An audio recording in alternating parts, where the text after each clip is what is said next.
हमें यह जानना चाहिए कि श्री राम की शपथ के क्या मायने होते हैं। एक बार की बात है, गोस्वामी तुलसीदास जी अवध में थे। वे सरयू नदी में स्नान करने के लिए आए।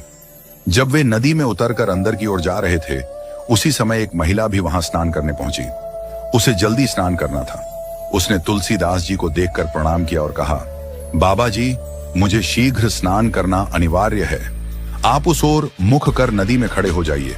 आपको आपके राम जी की शपथ है, जब तक मैं न कहूं, आप न पीछे मुड़कर देखेंगे, न नदी से बाहर निकलेंगे। गोस्वामी जी ने महिला को आश्वासन देते हुए कहा, ठीक है, और नदी में महिला की ओर पीठ घुमाकर खड़े हो गए। कड़ाके की ठंड पड़ रही थी। महिला जल्दी जल्दी स्नान करके भागी। जल्दबाजी में वह महिला गोस्वामी जी को पीछे मुड़ने या बाहर निकलने को कहना भूल गई। इस कारण गोस्वामी जी घंटों नदी में ही रह गए। जब इतनी देर हो गई और गोस्वामी जी मंदिर नहीं पहुंचे, तब लोग हर जगह उन्हें ढूंढने लगे। ढूंढते ढूंढते पता चला कि गोस्वामी जी स्नान करने गए थे और तब से अभी तक वापस नहीं आए हैं।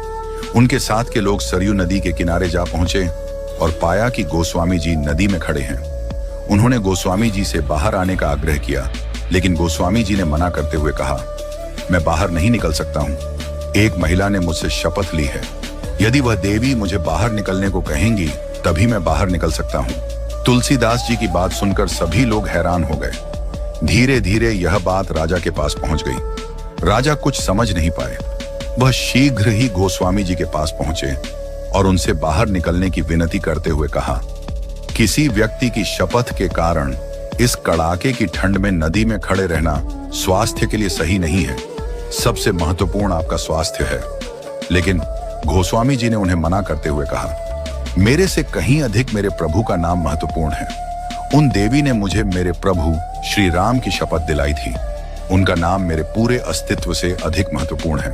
राजा ने गोस्वामी जी से पूछा, बाबा जी, उन देवी का नाम क्या है? कहाँ की रहने वाली है वह? इस प्रश्न पर तुलसीदास जी ने राजा से कहा, मुझे ध्यात नहीं है।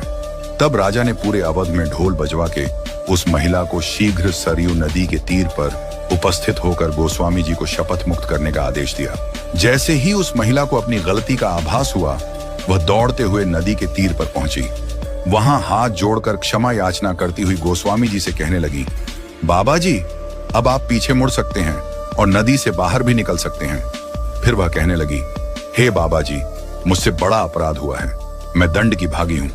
यदि आपकी दया हो तो मुझे क्षमा करें। गोस्वामी तुलसीदास जी मुस्कुराते हुए बोले, नहीं देवी, आपसे कोई अपराध नहीं हुआ है। मेरे प्रभु चाहते थे कि मैं यहाँ एकांत में श्री सरयू जी के जल